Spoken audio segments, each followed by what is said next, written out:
క్రీస్తునామములో మీ అందరికీ హృదయపూర్వక వందనాలు చెల్లిస్తూ ఉన్నాను. ఈరోజు ప్రపంచమంతా కూడా యేసు ప్రభు వారి యొక్క పునరుద్ధానాన్ని గురించి ఆలోచిస్తూ మరి పునరుద్ధానం యొక్క విలువని, పునరుద్ధానం జరిగిన విధానాన్ని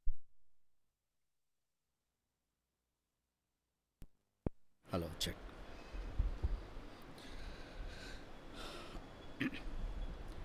మరి యేసు ప్రభు యొక్క పునరుద్ధానం మానవాళికి ఒక గొప్ప శుభప్రదమైన నిరీక్షణ. యేసు ప్రభు యొక్క పునరుద్ధానం వలన చాలా విషయాలు బయటపడ్డాయి. అంటే ఆయన చెప్పిన బోధలోని చాలా విషయాలు మరి నిరూపించబడ్డాయి ఆయన పునరుద్ధానం ద్వారా. మరి మనం కానీ చూస్తే ప్రపంచంలో సుమారుగా 139 రకాలైన భయాలు ఉన్నాయి మనుషులకి అని సైకాలజిస్టులు చెప్తూ ఉన్నారు. 139 రకాల భయాలు ఉన్నాయి. అందులో ప్రాముఖ్యంగా 3 భయాలు ఉన్నాయి. ఒకటి తిరస్కారం, రిజెక్షన్. రెండోది ఓటమి, డిఫీట్. మూడోది మరణం, డెత్. ఈ యొక్క 3 ముఖ్యమైన భయాల్లో మరణం అనేది 3వ స్థానంలో ఉంది అని సైకాలజిస్టులు చెప్తూ ఉన్నారు.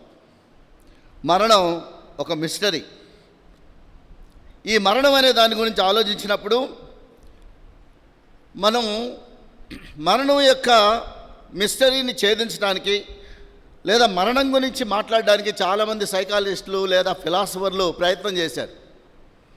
మరణాన్ని కనుక్కోవాలని, మరణాన్ని డిఫైన్ చేయాలని, మరణం అంటే ఏంటో చెప్పాలని చాలా ప్రయత్నం చేశారు, కానీ కుదరలేదు.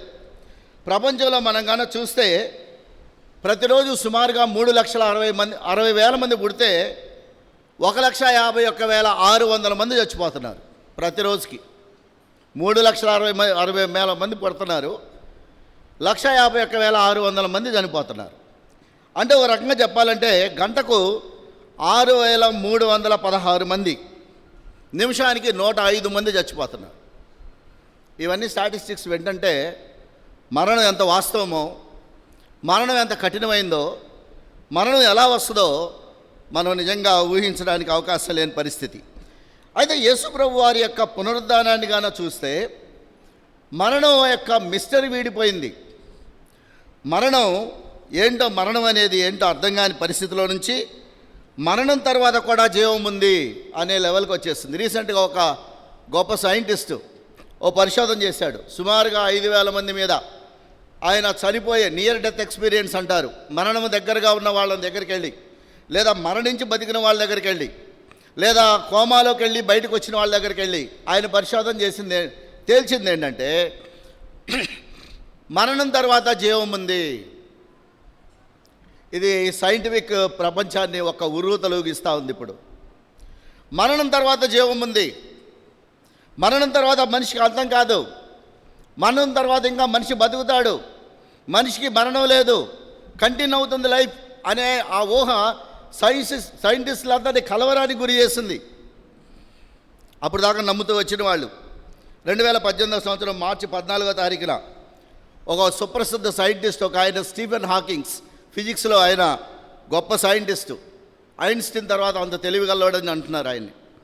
ఆయన చనిపోవడానికి ముందు కొద్ది రోజుల ముందు ఈ మాట చెప్పాడు, మరణం తర్వాత జీవితం లేదని, స్వర్గం అనేది ఒక కట్టు కదా అని చెప్పాడు.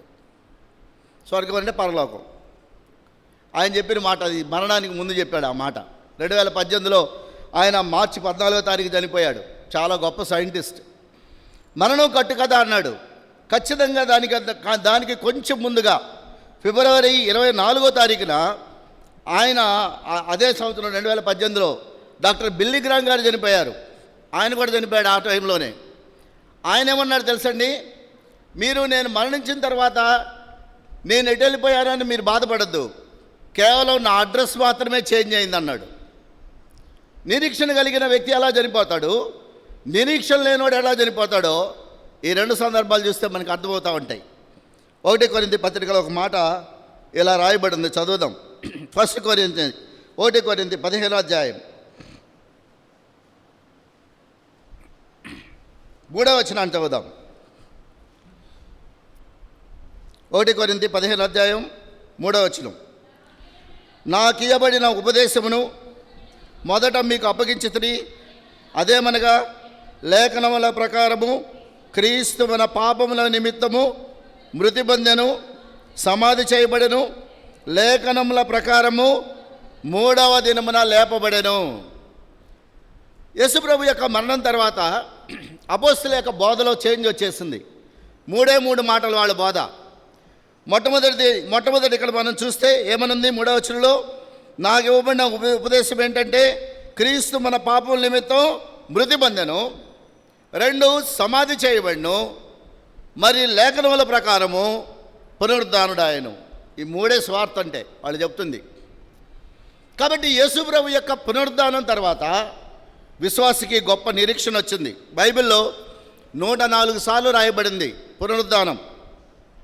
1 కొరింథీ పత్రికల 15వ అధ్యాయం 16 నుంచి 19 వచనాల్లో మనం చూస్తే మృతులు లేపబడని ఎడల క్రీస్తు కూడా లేపబడలేదు, క్రీస్తు లేపబడని ఎడల మీ విశ్వాసము వ్యర్థమే, మీరింకను మీ పాపములోనే ఉన్నారు.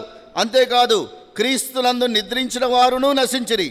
ఈ జీవితకాలం మట్టుకే మనము క్రీస్తునందు నిరీక్షించు వారమైన ఎడల మనుషులందరికంటే దౌర్భాగ్యులమైందము. ఏం మాట రాశారండి! ప్రపంచంలో మనుషులందరికంటే దౌర్భాగ్యుడు ఎవడంటే యేసు ప్రభువుని విశ్వసించిన వాడు. ఎప్పుడు ఆయన పునరుద్ధానం లేకపోతే. పునరుద్ధానం అంత ప్రాముఖ్యమైంది. క్రైస్తవ్యానికి పునరుద్ధానం పునాది లాంటిది. The entire Christianity is built on the foundations of the resurrection.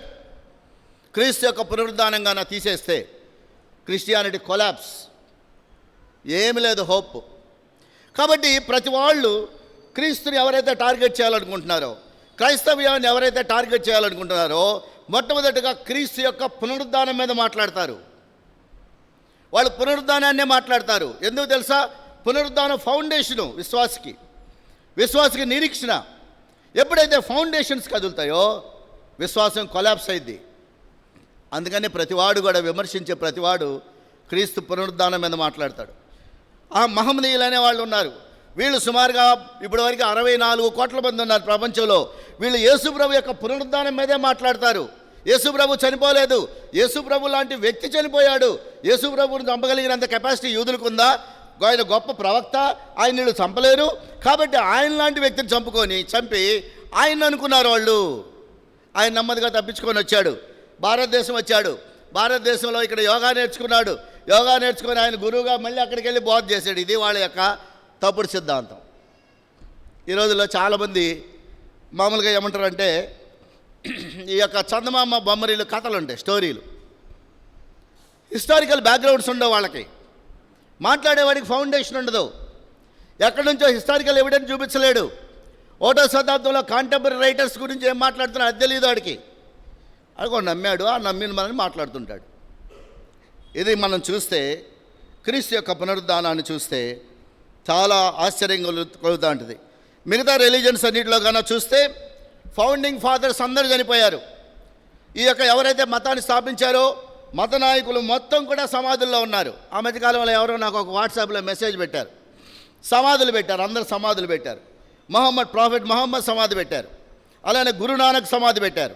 అలా రకరకాల వాళ్ళు సమాధులు పెట్టి ఈ సమాధులన్నీ మూసేస్తున్నాయి. క్రీస్తు యొక్క సమాధి మాత్రమే ఓపెన్ చేస్తుందని క్రీస్తు సమాధిని కూడా పెట్టారు. అందులో ప్రపంచ చరిత్రలో తెరవబడిన సమాధి యేసు ప్రభుది ఒక్కటే. నీకు ఏ సమాధి తెరిచలేదు. సమాధులు తెరవరు ఎవరు, సమాధులు తెరిచి చూడరు ఎవరు. అంత ధైర్యం లేదు. ఎందుకనంటే సమాధి తెరిస్తే కష్టం. ఒక ఆయన పునరుద్ధానం చెందాడని ఒక ఆయన గురించి మాట్లాడుతూ ఉంటాడు. ఆయన గురించి పోనీ ఆయన ఏమైనా పునరుద్ధానం చెందాడా, ఆయన శరీరం లోపల ఉందా లేదా చూద్దామని సమాధి అవుదామంటే వద్దంటున్నారు. ఈ రోజుల్లో ప్రజలు మిత్స్ని, మరి తప్పుడు అభిప్రాయాలని, అబద్ధాన్ని నమ్మడానికి ఇష్టపడుతున్నారు. అందుకనే బైబిల్ అంటది దురద చెవులు గలవాళ్ళంటది. వాళ్ళ కొత్త రకమైన విషయాలు కావాలి చెవులకి. అవి ఎప్పుడు ఎవరు చెప్పినోడో వినకూడదు. అవి యేసు ప్రభు యొక్క పునరుద్ధానాన్ని కానీ విశ్వాసం నమ్మకపోతే, ఈ మాట మనం గమనిస్తే ఫిలిప్పీలకు రాసిన పత్రికలో ఓ అద్భుతమైన మాట చెప్తూ ఉంటాడు పౌలు. ఫిలిప్పీలకు రాసిన పత్రిక 3వ అధ్యాయం 10వ వచనం. 10, 11 కలిసి ఉంటాయి, చదువుదాం. ఎవరైనా చదువుతారా? ఏ విధము చేతనైనను మృతుల్లో నుండి నాకు పునరుద్ధానము కలగవలనని ఆయన మరణం విషయంలో సమానానుభవం గలవాడనై ఆయనను ఆయన పునరుద్ధాన బలమును ఎరుగు నిమిత్తమును ఆయన శ్రమలలో పాలివాడగుట ఎట్టిదో ఎరుగు నిమిత్తమును సమస్తమును నష్టపరుచుకొని వాటిని పెంటతో సమానముగా ఎంచుకొనిచున్నాను. ఆయనను ఆయన పునరుద్ధాన బలాన్ని ఎరుగు నిమిత్తం సమస్తాన్ని నష్టపరుచుకోవడానికి కూడా నాకేమీ అభ్యంతరం లేదన్నాడు. నాకు మొత్తం పోయినా పర్వాలేదు, ఆయన పునరుద్ధానం ఏంటో నాకు అర్థం కావాలన్నాడు. ఈ రోజులో చాలామంది క్రైస్తవులకి క్రీస్తు పునరుద్ధానం యొక్క బలం తెలియదు. ఈరోజు చాలామంది విశ్వాసులకి క్రీస్తు యొక్క బలం ఏంటో, పునరుద్ధాన శక్తి ఏంటో చాలామంది they have not experienced in their own life. చూడడానికి క్రైస్తవులే, విశ్వాసులే, ప్రార్థన చేస్తారు, వాక్యం చదువుతారు, కానీ క్రీస్తు పునరుద్ధానం యొక్క శక్తి ఏంటో వాళ్ళ లైఫ్లో ఎక్స్పీరియన్స్ చేయలేదు, దాన్ని ఆపరేట్ కూడా చేయలేదు. క్రీస్తు యొక్క పునరుద్ధానం విశ్వాసికి చాలా బలం. ఈరోజు నా యేసు ప్రభు లేచాడనడానికి చాలా సాక్ష్యాధారాలు మనకు కనిపిస్తున్నాయి. మొట్టమొదటిగా చూస్తే ఖాళీ సమాధి మన ఎదురుగానే కనిపిస్తూ ఉంటుంది. యేసు ప్రభు యొక్క ఖాళీ సమాధిని చూడడానికి ప్రపంచంలో చాలామంది వెళ్తూ ఉంటారు. అక్కడ ఒక బోర్డు రాశారు, ఏమనంటే ఆయన ఇక్కడ లేడు, ఆయన మృతులైన సజీవుడైన వాడిని మృతులు ఎందుకు వెతుకుతున్నారు, ఆయన ఇక్కడ లేడు, ఆయన లేచి ఉన్నాడు, కాబట్టి ఆయన వచ్చి మీరు ఇక్కడ వెతుకుతున్నారని అక్కడ రాసి పెట్టారన్నమాట. మొట్టమొదటిగా ఖాళీ సమాధి ఆయన యొక్క మరి పునరుద్ధానానికి సాక్ష్యంగా నిలబడుతుంది. రెండవదిగా చూస్తే దేవదూతల యొక్క సాక్ష్యం చూద్దాం. మత్తయి సువార్త 28వ అధ్యాయంలో ఆ మాటలు ఉన్నాయి. మత్తయి సువార్త 28వ అధ్యాయం 4-6 వచనాలు. మత్తయి సువార్త 28వ అధ్యాయం.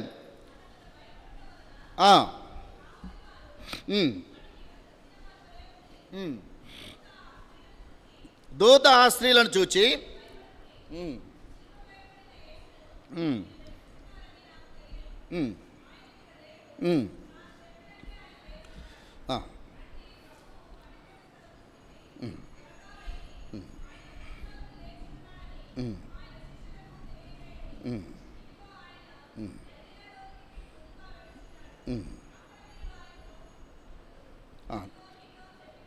చాలా. సో ఇక్కడ మనం గమనిస్తే మొట్టమొదటిగా ఖాళీ సమాధి యేసు ప్రభు యొక్క పునరుద్ధానానికి సాక్ష్యంగా నిలబడితే, ఇక్కడ దేవదూతల యొక్క సాక్ష్యం చెప్తుంది. ఏమని చెప్తున్నారు వారు? ఆయన చెప్పినట్లుగానే ఆయన ఏ విధంగా అయితే మీతో ఉన్నప్పుడు చెప్పాడో అదే విధంగా ఆయన పునరుద్ధానుడయ్యాడు. యాక్చువల్గా పునరుద్ధానం అనేది అప్పటి వరకు ఈ శిష్యులకు ఏమాత్రం ఐడియా లేదు. పునరుద్ధానం అనే మాట వాళ్ళకి అసలు అవగాహన అవ్వట్లేదు. అసలు యేసు ప్రభు లేస్తాడని ఏమాత్రం కూడా వాళ్ళకి నిరీక్షణ లేదు. అలాంటి వాళ్ళకి యేసు ప్రభు చెప్తున్నాడు ఆయన చనిపోయి తిరిగి లేస్తాడని. మూడోది చూస్తే ఆయనని ఎరిగిన వారు చూశారు. పేతురు, అలానే మరియా, మరి కేఫా, థామస్, ఇలాంటి వాళ్ళు యేసు ప్రభు యొక్క దేహాన్ని చూసిన వాళ్ళు కనబడతారు. నాలుగోది చూస్తే శిష్యులందరి ముందు కూడా ఆయన ఒక రొట్టెని తీసుకొని తిన్నాడు. యేసు ప్రభు యొక్క దేహం చాలా ప్రత్యేకమైంది. దీన్నే మహిమ దేహం అంటారు. యాక్చువల్గా యేసు ప్రభు పునరుద్ధారుడైనప్పుడు మనం శరీర పునరుద్ధానాన్ని నమ్ముతాం. జాగ్రత్త వినాలి. ఆత్మీయ పునరుద్ధానాన్ని కాదు మనం నమ్మేది. It is not the spiritual resurrection, it is the bodily resurrection. The entire body will rise. అది అక్కడ బైబిల్లో చెప్పబడుతున్న మాట. యేసు ప్రభు యొక్క శారీరక పునరుద్ధానం, శరీరం లేవడం, ఇది క్రైస్తవుల యొక్క ప్రత్యేకమైన నిరీక్షణ. కొంతమంది లేస్తారని నమ్ముతారని ఆత్మీయ పునరుద్ధానం అని నమ్ముతారు కొద్దిమంది, కొన్ని రిలీజియన్స్. మనం శరీర పునరుద్ధానాన్ని గురించి నమ్ముతున్నాం. అనగా మన దేహం కృషించిపోయిన తర్వాత తిరిగి ఆ దేహం తన యొక్క పరిస్థితిని మళ్ళా తీసుకొని ఆయన శరీరంతో పాటు ఆయన ఎదుర్కొంటాం. అందుకనే ఆయన రాకడన్నప్పుడు ఆత్మల దేహంలోకి వచ్చి దేహం పునరుద్ధానం చెంది యేసు ప్రభుని ఎదుర్కోవడానికి మేఘాల మీదకి వెళ్ళిపోతాయని ఉంది బైబిల్లో. కాబట్టి శరీర పునరుద్ధానం చాలా ఇంపార్టెంట్. మరి చాలామందికి డౌట్ వస్తుంది, శరీర పునరుద్ధానం అంటే సగల సముద్రంలో పడిపోతే చేపలు తినేసినాయి కదా, బాడీ ఎలా వస్తుందంటే అణువుల్లో నుంచి బాడీ తిరిగి వస్తుంది. యాక్చువల్గా body is made of molecules, electrons ప్రోటాన్స్తో కలిపిన మాలిక్యూల్స్ బాడీ. ఆయన శక్తిమంతుడు, తిరిగి ఆ బాడీ అలానే వస్తుంది బయటికి. పునరుద్ధానం, శరీర పునరుద్ధానం. అందుకనే మనం ఏం చేస్తాం అంటే పాతి పెడతాం భూమిలో.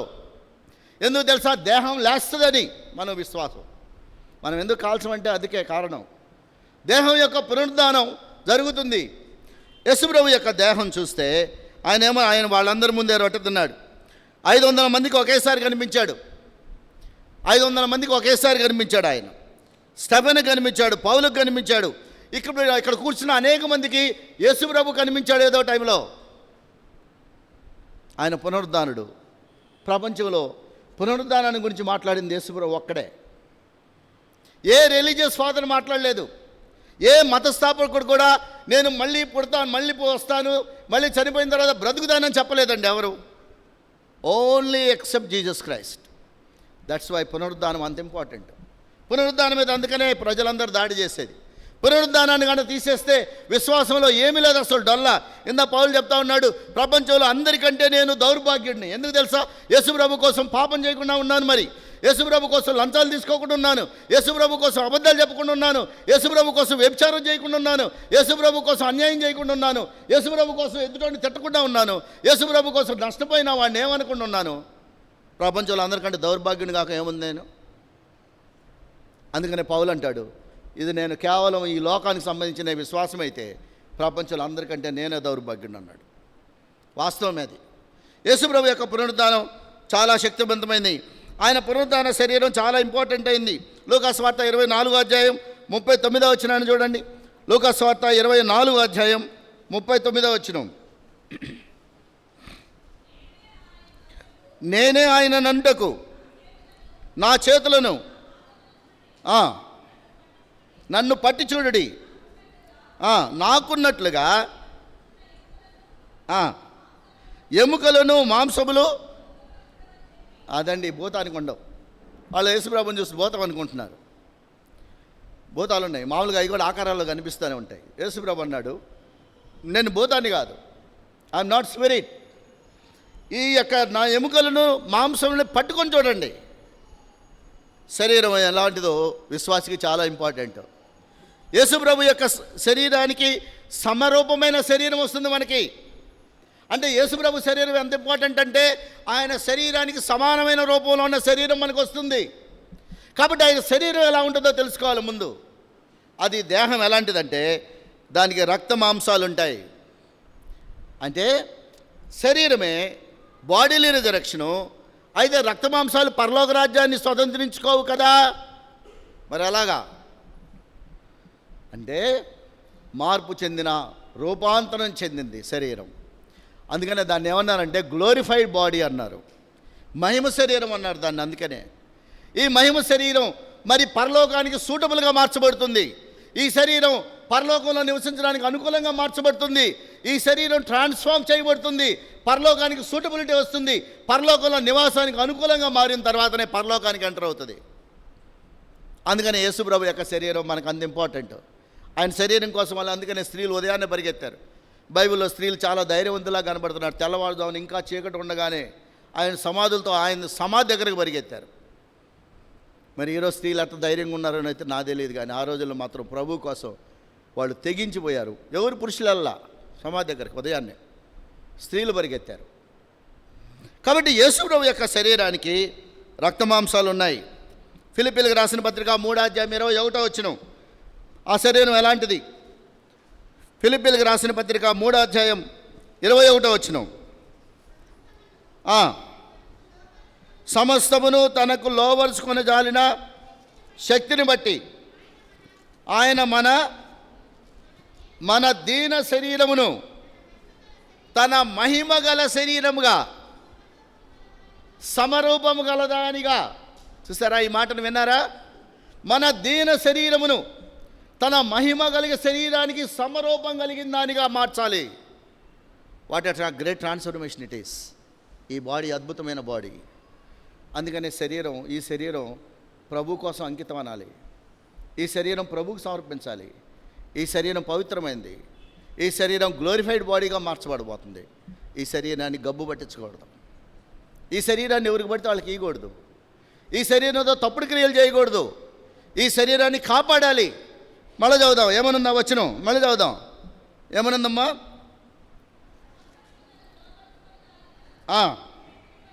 తన యొక్క లోబర్చుకోగలిగిన శక్తిని బట్టి ఆయన మన దీన శరీరమును తన మహిమ గల శరీరమునకు సమరూపం కలిగిందిగా.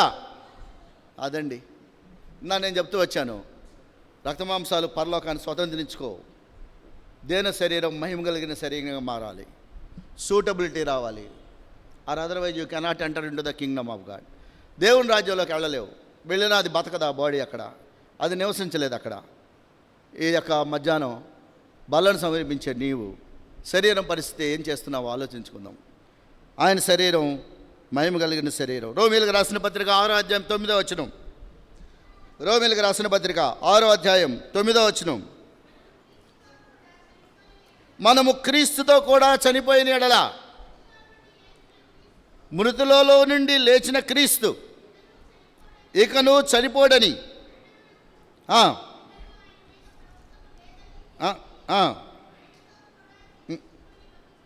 అదండి, చూసారా? ఇకను మరణమునకు ఆయన మీద అధికారం లేదు. మరణం ఓడిపోయింది. ప్రపంచ చరిత్రలో యేసుప్రభు యొక్క దేహం చాలా ప్రత్యేకమైందని ఎందుకు చెప్తా ఉంటానండి, మనకేమో శరీరం ఉంది, మహిమ లేదు. దేవదూతలకేమో మహిమ ఉంది, శరీరం లేదు. అవి ఆత్మలు. వాటికేమో మహిమ ఉంది, గ్లోరీ ఉంది, కానీ బాడీ లేదు. మనకేమో బాడీ ఉంది, గ్లోరీ లేదు. ఇప్పుడు యేసుప్రభుకి మహిమ ఉంది, దేహం ఉంది. మహిమ కలిగిన దేహం ఉంది, అది ఆయన బాడీ. ప్రపంచ చరిత్రలో ఇప్పుడు ఒక్కడికే ఉంది, యేసుప్రభు ఒక్కడికే ఉంది. అది ఇప్పుడు యేసుప్రభు ఒక్కడికే ఉంది ఆ బాడీ. ఎవరైతే ఆయన ఎందు నిరీక్షణ నుంచి చనిపోయారో, ఎవరైతే ఆయన రాకళ్ళు ఎత్తబడతారో, ఎవరైతే పునరుద్ధరణలు అవుతారో, ఎవరైతే సమాధుల్లోంచి లేపబడతారో, వాళ్ళకి ఈ దేహం రెప్లికా లాగా వస్తుంది. ఆయన దేహానికి సమానమైన రూపం వస్తుంది. ఆయన మహిమ కలిగిన దేహానికి సమానమైన దేహంగా ఈ బాడీ రిజరెక్ట్ అవుతుంది. అందుకనే దానికి సూచనగా చాలామంది వైట్ శారీస్ కట్టుకుంటారు. పరలోకంలో చాలామంది వైట్ శారీస్ కట్టుకున్నట్టు మనం బైబిల్లో చూస్తున్నాం. అందుకని సింబాలిక్గా చాలామంది వైట్ వేసుకుంటారు. అందుకే అంటే నేను ఈరోజు వైట్ వేసుకున్నాను, అందుకు కాదులేండి, నేను మామూలుగా వేసుకున్నాను. ఇట్స్ ఎ గుడ్ సైన్, తప్పేం లేదు. It's a sign. మహిమ శరీరంగా మార్చబడుతుంది. కాబట్టి మొట్టమొదటిగా ఆయన శరీరానికి మరి రక్త మాంసాలు, ఎముకలు, మాంసం ఉంది. ఆయన శరీరం మహిమ శరీరం. ఆయన శరీరము ఏమాత్రం కూడా ఇమ్మోర్టల్ అంటారు, అనగా మరణము లేని శరీరము, నిత్యము జీవించే శరీరము. మనం కూడా యేసుప్రభుని అంగీకరించిన తర్వాత రెండు ఇన్సిడెంట్లు జరుగుతాయండి. క్రీస్తునందు మృతులైన వారు మొదట లేస్తారు, ఫస్ట్ బ్యాచ్ 1 అది. ఆ మీదట సజీవులమై నిలిచి ఉండు మనము ఏమంటాం, వారితో కూడా కలిసి ఏకంగా కలిసి మరి మనం పరలోకంలో ఆయనకు ఎదుర్కోబోయినప్పుడే రెండో గ్రూప్గా వీళ్ళు వేస్తారు. మనం బ్రతుకుంటే మొట్టమొదటి గ్రూప్ ఏమో చనిపోయిన వాళ్ళు, నిల్చున్న వాళ్ళేమో రెండో గ్రూపులు. ఈ 2 గ్రూపులు కలిసి ఒకే గ్రూప్గా యేసుప్రభు దగ్గర ఎదుర్కొంటారని ఉంది బైబిల్లో. ఇప్పుడు జాగ్రత్త విందాం. ఒకటే, చనిపోయిన వాళ్ళ యొక్క దేహం మళ్ళీ లేస్తుంది, పునరుద్ధానం. బ్రతికున్న వాళ్ళ యొక్క శరీరము మహిమ శరీరంగా మార్చబడుతుంది క్షణంలో. ఈ 2 సందర్భాలు జరుగుతాయి. ఆ రోజుల్లోనే శిష్యులు చాలా బలంగా నమ్మారు ప్రభు వస్తాడని. అందుకనే నిలిచి ఉన్న మనమని రాశారు ఆయన. అప్పటి వరకు నిలిచి ఉండే మనం ఎందుకు రాశారంటే వాళ్ళు అప్పుడే నమ్మారు ప్రభు వస్తాడని. అందుకని ఆ మాట రాశారు బైబిల్లో. ఇక్కడ మనం గమనిస్తే ఆయన శరీరం మరణము లేని శరీరం, ఇమ్మోర్టల్ బాడీ. మరొక వచనాన్ని చూద్దాం. 1 కొరింథీ పత్రిక 15వ అధ్యాయం 44వ వచనం. 1 కొరింథీ పత్రిక 15వ అధ్యాయం 44వ వచనం. ప్రకృతి శరీరమైన సంబంధమైన శరీరముగా విత్తబడి ఆత్మ సంబంధమైన శరీరముగా లేపబడదము. చాలండి. That is a spiritual body, resurrected body, transformed body. ప్రియ విశ్వాసి, దేవుని యొక్క సన్నిధిలో అద్భుతంగా ప్రభు నిన్ను మార్చబోయే ఆ రోజున, అద్భుతంగా నీ దేహాన్ని మార్చబోయే ఆ రోజున, ఆ గొప్ప శుభ్రతమైన నిరీక్షణ కలిగిన ఆ మహాదినాన్న నీ పరిస్థితి ఏంటో చూసుకో. చాలాసార్లు దేవుడిచ్చే ఈ మహిమను చాలామంది పొందలేని పరిస్థితి ఏర్పడుతుంది. మరొక వచనం చూద్దాం. యోహాను సువార్త 20వ అధ్యాయం 19వ వచనం. యోహాను సువార్త 20వ అధ్యాయం 19వ వచనం. యూదులకు భయపడి తాము కూడి ఉన్న ఇంటి తలుపులు మూసుకొని ఉండగా యేసు వచ్చి వారి మధ్య నిలిచి చాలమ్మ, ఈ శరీరానికి డైమెన్షన్స్ లేవు, బ్యారియర్స్ లేవు అనగా గోడలు ఏం అడ్డుకోలేదా ఆ శరీరాన్ని. తలుపులన్నీ మూసే ఉన్నాయి. భయపడి, యూదులకు భయపడి వాళ్ళందరూ లోపల చేరారు. యేసుప్రభు అయిపోయాడు, ఇప్పుడు మా పరిస్థితి ఏంటని గందరగోళమైన పరిస్థితిలో శిష్యులాడ గందరగోళంగా భయపడి గజ వణుకుతున్నారు లోపల. యేసుప్రభు వచ్చి వాళ్ళ మధ్య నిలబడ్డాడు. తలుపులన్నీ మూసేస్తున్నాయి. ప్రత్యేకంగా రాయబడింది అక్కడ, తలుపులు మూసివేసుకొని అని. గోడలన్నీ మూసున్నాయి, తలుపులన్నీ మూసున్నాయి. వచ్చి వాళ్ళ మధ్య నిలబడ్డాడు. అసలు ఈ సీన్ ఒకళ్ళు నిజంగా జరిగితే ఈరోజు ఎట్టుంటుందో మన పరిస్థితి. నేను అనుకుంటే ఏడున్న చాలామంది పరిగెత్తారు అనుకుంటున్నాను. ఆ రోజు వాళ్ళకి అసలు నిరీక్షణ లేదు. యేసుప్రభు లేవడం అనే కాన్సెప్ట్ అసలు వాళ్ళకి అర్థం కాలేదు అప్పటికి కూడా. యేసుప్రభు లేచిన తర్వాత ఎంతమంది కనబడ్డాడమ్మా? ఎన్నిసార్లు కనబడ్డాడు? లేచిన తర్వాత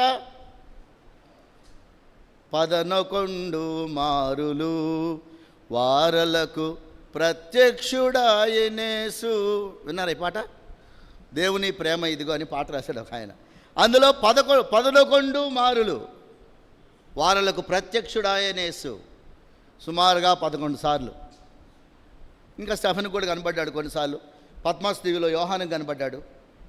అవి కాకుండా సుమారుగా 11 సార్లు ఆయన 40 దినాల పాటు నేను ఆల్రెడీ పునరుద్ధానుడయ్యాను అని చెప్పడానికి, శిష్యుల్ని ఒప్పించడానికి, శిష్యుల్ని కన్విన్స్ చేయడానికి 40 రోజుల పాటు తీసుకున్న టైము.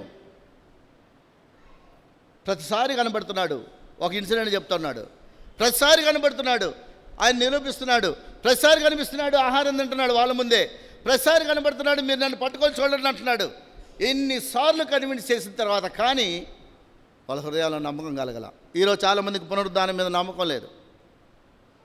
యాక్చువల్గా ప్రభు యొక్క పునరుద్ధానాన్ని నమ్మిన వాళ్ళు ఏం చేస్తారంటే, వాళ్ళు గొప్ప శక్తిమంతులు కాబట్టి పునరుద్ధానాన్ని ప్రకటిస్తారు. అందుకనే బల్ల తీసుకున్న దగ్గర మనం చెప్తా ఉంటాం, ఎవరైతే యోగ్యంగా పాల్పొంటారో వాళ్ళు ఏం చేస్తారంట, ఆయన మరణమును ఏం చేస్తారనుంది. బల్ల తీసుకున్న వాళ్ళు ఏం చేస్తారు? ఆయన మరణమును ప్రచురించుదురు. నిజంగా బల్ల తీసుకున్నా నీవు ప్రచురిస్తున్నావా? లేదా ఊరికనే తీసుకుని పోవడమేనా? బల్ల తీసుకునే నీవు ఆయన మరణ పునరుద్ధానాన్ని చెప్పావా? లేదా ఊరికి తీసుకొని మళ్ళీ వచ్చే సండే రావడమేనా?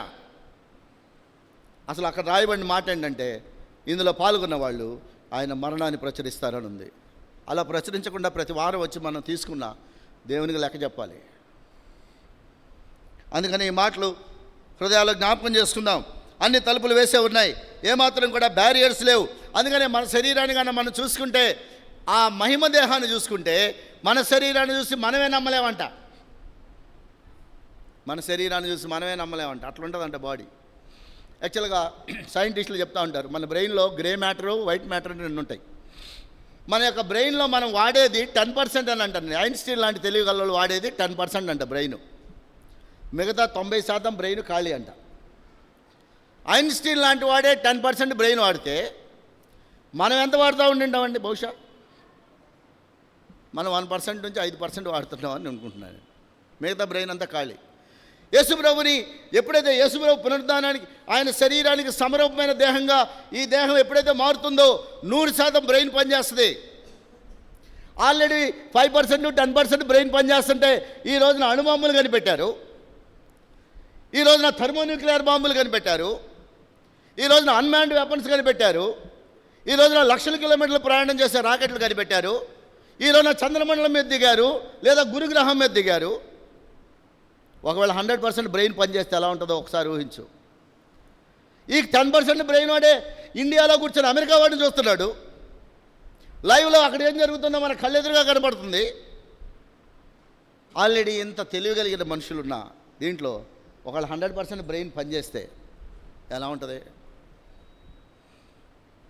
అందుకనే మహిమ దేహాన్ని చూసినప్పుడు ఒక్కోసారి there will be a temptation to worship yourself అంట. నేను నీవే ఆరాధించుకోవాలనే తపన అది వస్తుందంట. అలాంటి బాడీ వస్తుంది శరీరం. ప్రియ దేవుని బిడ్డలారా, నువ్వు అలాంటి అవకాశం కోల్పోతావేమో చూసుకోవాలి. యేసుప్రభు యొక్క పునరుద్ధానం ఏమేమి తెలియజేస్తుందంటే, మొత్తం 6 విషయాలు తెలియజేస్తుందండి ఆయన పునరుద్ధానం. కొన్ని చెప్పి నేను ముగిస్తాను. మొట్టమొదటిగా దేవుని యొక్క ఉనికిని గురించి చెప్పింది. అప్పుడు దాకా దేవుడు ఉన్నాడు అంటున్నారు మనుషులు, కానీ ఏ మనిషి దేవుడిని చూసింది లేదు. ఎప్పుడైతే యేసు ప్రభు మరణించి పునరుద్ధానుడయ్యాడో, మరణం తర్వాత ఏం జరుగుతుందో, మరణం తర్వాత ఏముందో, దేవుని ఉన్నాడో లేదో బట్టబయలైంది సత్యం. రోమిలకు రాసిన పత్రిక 1వ అధ్యాయం 4వ వచనం చదువుదాం. రోమిలకు రాసిన పత్రిక 1వ అధ్యాయం 4వ వచనం.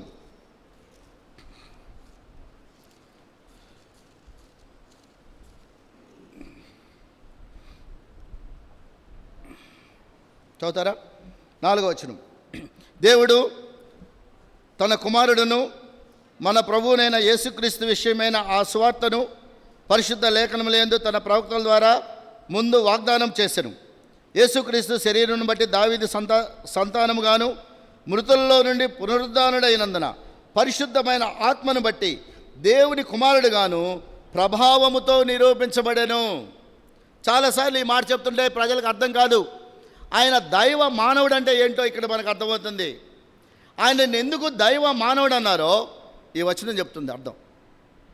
చాలాసార్లు ఆయన ఎవరో అర్థం కాని పరిస్థితిలో మనుషులు కన్ఫ్యూజన్. ఇక్కడ మనం గమనిస్తే ఆయన దేవుని కుమారుడుగా నిరూపించబడ్డాడు అంటే దేవుని యొక్క ఉనికి తెలిసింది ప్రజలకి, ఆయన శక్తిని నిరూపించింది. మూడో విషయం మనం చూస్తే పునరుద్ధానం ఏం చెప్పిందనంటే శరీరాలు అందరితో అంతం కాదు, మరణించిన తర్వాత కూడా జీవం ఉంది అనే విషయాన్ని పునరుద్ధానం చెప్పింది. మొన్న రీసెంట్గా ఆ సైంటిస్ట్ చెప్పాడు, ఆయన గట్టిగా చెప్పాడు. ఏమని తెలుసండి?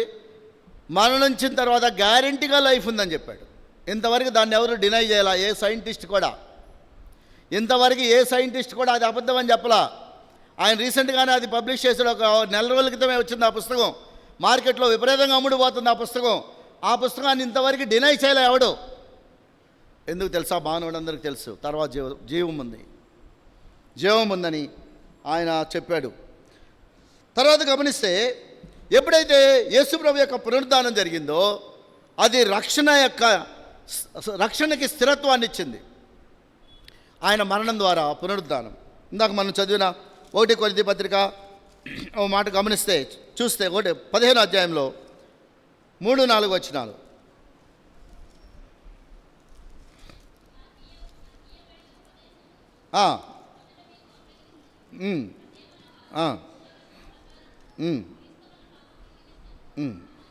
క్రీస్తు మన పాపముల నిమిత్తము మృతి పొందెను. అదండి. కాబట్టి salvation is completed by the resurrection. ఈ పునరుద్ధానం మనిషి యొక్క రక్షణని సంపూర్ణం చేసింది. ఆయన అప్పుడు దాకా చెప్పుంటే నేను మిమ్మల్ని తీసుకెళ్ళడానికి మళ్ళా వస్తానంటే ఎవరు నమ్మేవాళ్ళు కాదు. ఆయన పునరుద్ధానం ఎప్పుడైతే జరిగిందో శిష్యుల యొక్క జీవితాల్లో అద్భుతమైన మార్పులు వచ్చాయి. అప్పుడు దాకా పిరిగితనంగా ఉన్న వాళ్ళు గొప్ప శక్తివంతులుగా మారారు. వాళ్ళని చూసిన వాళ్ళు ప్రజలందరూ ఆశ్చర్యపోతున్నారు. ఎక్కడో బెత్లెహేములో 11 మందితో స్టార్ట్ అయిన పరిచర్య ప్రపంచవ్యాప్తంగా అత్యంత ఎక్కువ మంది నమ్మే విశ్వాసంగా మారింది. 11 మందితో స్టార్ట్ అయింది. బలహీనులు, భయం కలిగిన వాళ్ళు, పిరికి వాళ్ళు, దాక్కున్న వాళ్ళతో ప్రారంభమైన పరిచర్య ప్రపంచాన్ని ఊపుతూ ఉంది. ఈరోజు కూడా యేసు ప్రభు అంటే గందరగోళం ఉంది ప్రజల్లో. అటు పాజిటివ్గానే ఉంది, ఇటు నెగిటివ్గానే ఉంది. అది యేసు ప్రభుని నమ్మనన్నా నమ్ముతాడు, లేదా తిరస్కరించనన్నా తిరస్కరిస్తాడు. కానీ న్యూట్రల్గా ఉండలేడు యేసు ప్రభు మీద. ఆయనతో నాకెందుకు అనుకోలేడు. లేదా తిరస్కరించాలి లేదా అంగీకరించాలి, రెండు ఆప్షన్స్ ఆయన దగ్గర. అందుకని యేసు ప్రభు అర్థం కాక గజగజ వణుకుతున్నారు చుట్టూ ప్రజలు. నా ఫ్రెండ్ ఒకసారి నన్ను అడిగాడు, నువ్వు ఏ దేవుడిని చూపించకుండా నువ్వు ఎలా నమ్మిస్తున్నావు ప్రజలను అంటున్నాడు నన్ను. నువ్వు ఎవరిని చూపించవు, పలానా ఆయన నువ్వు ఎప్పుడు నాకు చూపించలేదు, ఎలా నమ్మిస్తున్నావు వెళ్ళని నువ్వు అన్నాడు. నేను ఇంతమందిని చూపించి నమ్మమంటే నమ్మట్లేదు, ఏమి చూపించకుండా ఎట్లా నమ్మిస్తున్నావు అంటున్నాడు. అప్పుడు నేను చెప్పాను అనమాట, ఇది మనుషులు చేసే పని కాదు బాబు, ఇది దేవుడు చేసే పని. మనుషులు అయితే నేను నమ్మించలేను, ఇది దేవుని చేసే పని అని చెప్పాను.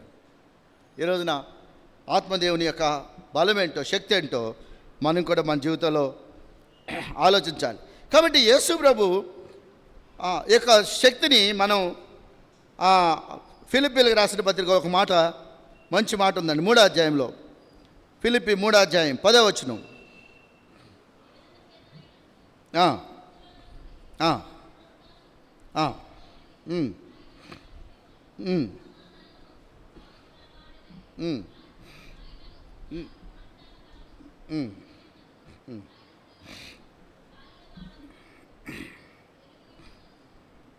సమస్తమును నష్టపరుచుకొని వాటిని పెంటతో సమానంగా. యేసు ప్రభు యొక్క పునరుద్ధానం చివరికి ఎంత బలాన్ని తీసుకొచ్చిందంటే, పౌలు తన యొక్క జీవితంలో తనకున్న క్రెడెన్షియల్స్ మొత్తాన్ని పెంటతో సమానంగా ఎంచుకునేట్టుగా వచ్చినాయి. ఆయనను, ఆయన పునరుద్ధాన బలాన్ని ఎరుగు నిమిత్తం. అయితే ఈరోజు మనం కొన్ని నిమిషాలు మన జీవితాన్ని గురించి ఆలోచన చేద్దాం. క్రీస్తు దేవుడు అని నిర్ధారణ అయింది. ఆయన పునరుద్ధాన శక్తి మన జీవితాల్లో కనిపిస్తుందా? పరీక్షించుకుందాం. నిజంగానే ఆయన పునరుద్ధానాన్ని నీ జీవితంలో అనుభవిస్తున్నావా? ఎలా అనుభవిస్తావు? ఎప్పుడైతే ఆయన యొక్క బలలో పాల్గొంటావో, ఎప్పుడైతే ఆయన రక్త మాంసాలకి సాదృశ్యంగా ఉన్న ఆయన శరీరంలో, రక్తంలో నువ్వు పాల్గొంటావో, నువ్వేం చేయాలి తెలుసా? ఆయన మరణ పునరుద్ధానాన్ని ప్రచురించేవాడిగా ఉండాలి. సువార్త, వ్యక్తిగత సువార్త చెప్పేవాళ్ళు ఇంతకుముందు. ఈ రోజుల్లో మనకి చాలామంది వ్యక్తిగత సువార్త చెప్పడానికి టైం లేకుండా పోయింది. పర్సనల్ ఎవాంజలిజం బాగా తగ్గిపోయింది. ఇంతకుముందు వ్యక్తుల నుంచి వ్యక్తులకి సువార్త చెప్పేవాళ్ళు. అలా చాలామంది రక్షించబడ్డారు. ఈ రోజుల్లో నోరు తెరిచి చెప్పడానికి కూడా అవకాశం లేని పరిస్థితులు సైతాన్ మనకు కల్పించింది. మన టైం అంతా వేరే వాటి మీద ఎంగేజ్ అయినాయి. అనవసరమైన విషయాల మీద మన కాన్సన్ట్రేషన్, ఫోకస్ మారింది. విశ్వాసి, మనల్ని మనం పరీక్షించుకుందాం ఈ యొక్క మధ్యాహ్నకాల సమయం. మరణం అంతం కాదని, మరణం తర్వాత జీవితం ఉందని మనకు తెలిసినప్పుడు, మరి నశించే వాళ్ళ గురించిన ఆత్మల రక్షణ మన హృదయంలో ఉందా లేదా పరీక్షించుకుందాం. మరణం తర్వాత జీవం ఉందని చెప్తున్నారు ఒక పక్క నుంచి సైంటిస్టులు. బైబిల్ ఘోషిస్తుంది మరణం తర్వాత జీవం ఉందని. కొంతమంది మరి వాళ్ళు 2 రకాలైన పునరుద్ధానానికి వెళ్తారని బైబిల్లో చెప్తుంది. ఒకళ్ళేమో మరి నిత్యము నాశనానికి వెళ్తారని, కొంతమంది నిత్యము జీవంకి వెళ్తారని బైబిల్లో మాట్లాడుతుంటే, మనకి ఆ పెయిన్ ఎప్పుడైనా ఉందా? మరి తోటి వారి గురించిన, నశించి నరకానికి జోగుతున్న వారి గురించిన ఆలోచన ఎప్పుడైనా ఉందా? ఎప్పుడైనా పునరుద్ధాన సందేశం చెప్పామా? స్త్రీలు వెళ్ళి పరిగెత్తుకుంటూ వెళ్ళి శిష్యులకు చెప్పారు. శిష్యులు పరిగెత్తుకుంటూ వెళ్ళి యోదయాలో, సమరయాలో, మరి యెరూషలేములో యోదయ, సమరయ, బూదిగంధములందరికీ సువార్త ప్రకటించారు. పునరుద్ధానమైన క్రీస్తు గురించి నీ ఇంటి పక్కన వాడికి, నీ చుట్టుపక్కల వాడికి, నీ కొలీగ్కి చెప్పావా కనీసం? ఈ పునరుద్ధానాన్ని ఒకవేళ అలా నువ్వు చెప్పకపోతే ఈరోజైనా సరే ఆ విధంగా నువ్వు చేయాలి. ఆయన మీద విశ్వాసం ఉంచేవారు నీతిమంతులుగా తీర్చబడినప్పుడు, ఎప్పుడైతే తీర్చబడిన నీవు ఇంకా రక్షణలోనికి రాని వారి యొక్క విషయాల గురించి ఆలోచించలేకపోతే మన పునరుద్ధానం యొక్క శక్తిని మనం అనుభవించట్లేదని అర్థం. పునరుద్ధాన శక్తిని అనుభవించకపోతే బైబిల్లో చాలా రకాలైన ఆందోళనలు ఉన్నాయి. లూకాసు వార్తలో చూస్తే 2-3 మాటలు ఉన్నాయి, చూపిస్తారండి. లూకాసు వార్త 24వ అధ్యాయంలో ఆయన పునరుద్ధానం గురించి 2 మాటలు ఉన్నాయి. ఇక్కడ మనం గమనిస్తే 16వ వచనం, 24వ అధ్యాయం 16వ వచనం, 13వ వచనం నుంచి చదువుదామ్మా. ఇదిగో ఆ దినమందే వారిలో 2 యెరూషలేమునకు ఆమరు దూరమునున్న అమ్మాయి అని గ్రామునకు వెళ్ళుచు జరిగిన ఈ సంగతులను గురించి ఒకరితో ఒకరు సంభాషించుచుండని. వారు సంభాషించుచు ఆలోచించుకుంటుండగా యేసు తానే దగ్గరకు వచ్చి వారితో కూడా నడిచెను. అయితే వారు ఆయనను గుర్తుపట్టలేకుండా వారి కన్నులు మూయబడెను. ఆయనే వాళ్ళతో పాటు కలిసి నడుస్తున్నా కూడా పునరుద్ధానాన్ని నమ్మని వాళ్ళ యొక్క పరిస్థితి దారుణంగా ఉంది. అమ్మాయి గ్రామానికి ప్రయాణం చేస్తున్నారు, చాలా దూరం వెళ్ళారు. ఆయన మాట్లాడుతూనే ఉన్నాడు, వాళ్ళు గుర్తుపట్టట్లేదు. మాట్లాడుతూనే ఉన్నారు, గుర్తుపట్టట్లేదు. దాని తర్వాత చాలా అద్భుతమైన మాటలు ఉన్నాయి చూడండి. ఆయన మీరు నడుచు ఒకరితో ఒకటి చెప్పుకొనిచున్న ఈ మాటలు ఏమని అడగగా వారు దుఃఖముఖులై, వారిలో క్లైపా అనేవాడు యెరూషలేములో బస చేయుచుండి ఈ దినములలో అక్కడ జరిగిన సంగతులు నీవు ఒక్కడివే ఎరుగవా అని ఆయన అడిగాను. ఆయన అవి వారిని అడిగినప్పుడు వారు సజీవుడైన యేసుని గూర్చి, నజరేయుడైన యేసుని గూర్చిన సంగతులే. ఆయన దేవుని ఎదుటను ప్రజలందరి ఎదుటను క్రియలోను వాక్యములను శక్తి గల ప్రవక్త అయ్యిండెను. మన ప్రధాన యాజకులను అధికారులను ఆయనను ఎలాగో మరణశిక్షకు అప్పగించి సిలువ వేయించడో నీకు తెలియదా? ఇశ్రాయేలు విమోచించబో ఈయనే అని మేము నిరీక్షించుంటిమి. ఇదిగాక ఈ సంగతులు జరిగి నేటికి 3 దినములాయను. అయితే మాలో కొందరు స్త్రీలు తెల్లవారుగానే సమాధి వద్దకు వెళ్ళి ఆయన దేహమును కానుక వచ్చి కొందరు దేవదూతలు తమ కనబడి ఆయన బ్రతికున్నాడని చెప్పిరని మాతో చెప్పి మాకు విస్మయం కలుగజేసిరి. ఈ మాటలు చాలా ఉన్నాయండి. యాక్చువల్గా దుఃఖం వచ్చిందంట, విస్మయం వచ్చిందంట, ఆందోళన వచ్చిందంట, టెన్షన్ వచ్చిందంట, వరి వచ్చిందంట. చాలా మాటలు ఉన్నాయి. కింద దాకా మీరు ఇంటికి వెళ్ళి చదవండి. పునరుద్ధానం నమ్మకపోతే ఇదే పరిస్థితి. ఇందా చెప్పాను 139 భయాలు ఉన్నాయి. 139 భయాలకి జవాబు ఒకటే, పునరుద్ధానం. అందుకని యేసు ప్రభువుని నమ్మినవాడు, పునరుద్ధాన శక్తిని నమ్మించినవాడు ఏ భయానికి లొంగడో, ఏ భయానికి లొంగడో. ఒకవేళ భయాలు నిన్ను ఆందోళన చేస్తుంటే, భయాలు కంగారు పెడుతుంటే, ఒకవేళ తిరస్కారం లేదా ఓటమి లేదా మరణం వేధిస్తుంటే, పునరుద్ధానం యొక్క శక్తి ఏంటో నీ జీవితంలో అనుభవిస్తే అప్పుడు నువ్వు భయపడవు. అందుకనే యేసు ప్రభు యొక్క వాడు గ్రహించకలేదన్న చాలా ఆందోళనగా వారి యొక్క పరిస్థితి ఉన్నట్లుగా మనం చూస్తాం. తర్వాత గమనిస్తే చివరిగా ఇంకొక మాట చెప్పి ముగిస్తాను. మొట్టమొదటిగా మన యొక్క దేహం యొక్క పరిస్థితి చూస్తే కరప్టబుల్ అంటారు, అంటే క్షయమైనది అక్షయమైనదిగా మారుతుంది. మరణం ఉండేదానికి మరణం లేకుండా మారుతుంది. అందుకనే దేహంతో ఉన్నను దేహాన్ని విడిచినని అంటాడు పౌలు. యేసు ప్రభు యొక్క నిరీక్షణ కేవలం ఈ 60 ఏళ్ళకి 70 ఏళ్ళకి కాదు. క్రీస్తునందు నేను కేవలం నిరీక్షణ ఉంచింది ఈ 60 ఏళ్ళు బ్రతకడానికి కాదు. అలా 60 ఏళ్ళకి బ్రతకడానికి అయితే అసలు లోకంలో ఉన్న వాళ్ళకంటే దౌర్భాగ్యుడినే. ఏ ఉదయకాలం ప్రభు దగ్గర పరీక్షించుకుందాం. నిజంగా ప్రభు యొక్క పునరుద్ధానం నీకు తెలుసా? ఆయన పునరుద్ధాన బలమును ఎరుగు నిమిత్తము బహుళైతే పంటతో సమానంగా ఎంచుకుంటే నీవు దేంతో సమానంగా ఎంచుకున్నావు? పునరుద్ధాన బలాన్ని తెలుసుకోవడానికి. ఒకవేళ మన పరిస్థితిలో మన యొక్క జీవితాన్ని ఒకసారి పరీక్షించుకుందాం. ఎక్కడ మనం కోల్పోయామో, ఎక్కడ ప్రభువుకు దూరం అయ్యామో, ఏ పరిస్థితిలో పడిపోయామో, ప్రతిసారి మనం ఆయన బలని మనం పాల్గొన్న ప్రతిసారి ఆయన మరణ పునరుద్ధానాన్ని ప్రచురించేసేవాళ్ళుగా ఎందుకు లేమో ఈ మధ్యాహ్నం పరీక్షించుకొని చేయేద్దాం. ప్రభువా, ఇప్పటి నుంచి అయినా సరే ఈ క్రొత్త పునరుద్ధాన దినాన్ని తర్వాత అయినా నీ పునరుద్ధానాన్ని గురించి నోరు తెరిచి మాట్లాడడానికి సహాయం చేయ ప్రభువా. నాకు శక్తి దయచే ప్రభువా, అలాంటి నోరు దయచే ప్రభువా, మనసు దయచే ప్రభువా అని ప్రార్థన చేద్దాం. ఒకవేళ ఆ పునరుద్ధాన శక్తిని నువ్వు సరిగా అర్థం చేసుకోకపోతే ఇప్పుడైనా సరే అర్థం చేసుకో. అది సమస్త జ్ఞానానికి మించిన, దేవుని యొక్క సమాధానానికి మించిన గొప్ప శక్తివంతమైన పునరుద్ధాన బలం. ఈ బలాన్ని మన హృదయంలో ఎప్పుడైతే అనుభవిస్తామో, పునరుద్ధానాన్ని ఎప్పుడైతే అనుభవిస్తామో, మరణం మన మీద ఏలుబడి చేయదు. ప్రార్థన చేసుకుందాం, కళ్ళు మూసుకుందాం. Shall we close our eyes and pray.